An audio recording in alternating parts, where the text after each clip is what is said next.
രാവിലെ തന്നെ എറണാകുളത്തിൻ്റെ പ്രാന്തപ്രദേശങ്ങളുണ്ടല്ലോ, ഒരു പ്രാന്തം കറങ്ങാനിറങ്ങിയതാണ്.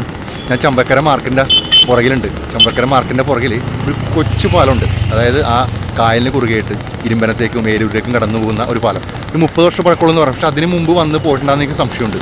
അപ്പോൾ രാവിലെ സൈക്കിളായിട്ട് ഇറങ്ങിയതാണ്. അപ്പോൾ ഇതിൻ്റെ കാഴ്ചകളും വിശേഷങ്ങളാണ് തീർച്ചയായും വാച്ച് ചെയ്യാം. ഈ പാലത്തിൻ്റെ പേരാണ് ചമ്പക്കര മാർക്കറ്റ് ബോസ്ട്രിങ് ബ്രിഡ്ജ്. ഇങ്ങനെയുള്ള പേരുള്ള വിവരം ഇവിടെ ഉള്ളവർക്ക് അറിയോ ഇല്ലെന്ന് എനിക്കറിയില്ല. ഏതായാലും ഗൂഗിളിൽ സെർച്ച് ചെയ്ത് നോക്കിയാൽ നിങ്ങൾക്ക് കാണാൻ കഴിയും. ഇവിടെ ഉള്ളവർ വിളിക്കുന്നത് പെരിയക്കാട്ട് പാലം എന്നാണ്. അതായത് ചമ്പക്കരയും പെരിയക്കാട്ടെയും ബന്ധിപ്പിക്കുന്ന ഒരു കുഞ്ഞിപ്പാലം. 2010 ഞാനിവിടെ വരുന്നത്. എൻ്റെ സുഹൃത്ത് സന്തോഷിൻ്റെ പെങ്ങളുടെ മോളുടെ വിവാഹ ഫോട്ടോ എടുക്കാൻ വേണ്ടിയാണ് ഞാനിവിടെ വരുന്നത്. ഞാൻ ആ ഇയറൊക്കെ ചോദിച്ച് മനസ്സിലാക്കി. അപ്പോൾ പലപ്പോഴായിട്ട് ഞാൻ പിന്നീട് വന്നിട്ടുണ്ട്. ഞാൻ മിക്ക ദിവസങ്ങളിൽ ചമ്പക്കര അപ്പുറത്തെ സൈഡ് നടക്കാൻ വേണ്ടി വരുന്നുണ്ട്, ആ വാക്വേലി. അപ്പോൾ പലപ്പോഴായിട്ട് ഞാൻ ഈ പാലം കാണുന്നുണ്ട്. ഇന്ന് രാവിലെ ഇവിടെ വരണമെന്ന് തോന്നി. അപ്പോൾ അങ്ങനെ സൈക്കിളിൽ വന്നതാണ്. ഇവിടെ നിന്നപ്പോൾ ഒരു കാര്യം മനസ്സിലായി, ഒരുപാട് പേര് ഇതിലെ പാസ് ചെയ്ത് പോകുന്നുണ്ട്.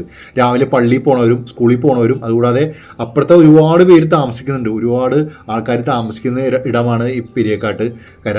അവിടെ നിന്ന് കുറേ പേര് ചമ്പക്കരയിലേക്ക് വരുന്നുണ്ട്. ഓട്ടോ മാർഗവും 2 വീലർ മാർഗവും നടന്നൊക്കെ സൈക്കിളിനൊക്കെ പോണ ഒരുപാട് പേരെ കണ്ട്.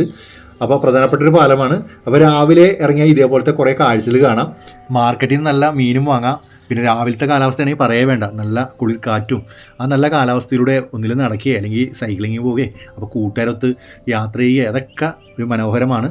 പിന്നെ കുറേ ദൂരമൊക്കെ അങ്ങോട്ട് പോയിട്ട് നല്ല ചൂട് ചായ കുടിക്കുമ്പോഴും അതിൻ്റെ ഒരു ഭംഗിയുണ്ട്. അന്നത്തെ ദിവസം തന്നെ ഒരു എന്താ പറയുക, വല്ലാത്തൊരു ഫ്രഷ് ആയിരിക്കും. പുതിയ കാഴ്ചകളും പുതിയ വിശേഷങ്ങളും പുതിയ ആൾക്കാരൊക്കെ നമുക്ക് ഇങ്ങനെ പരിചയപ്പെടാം.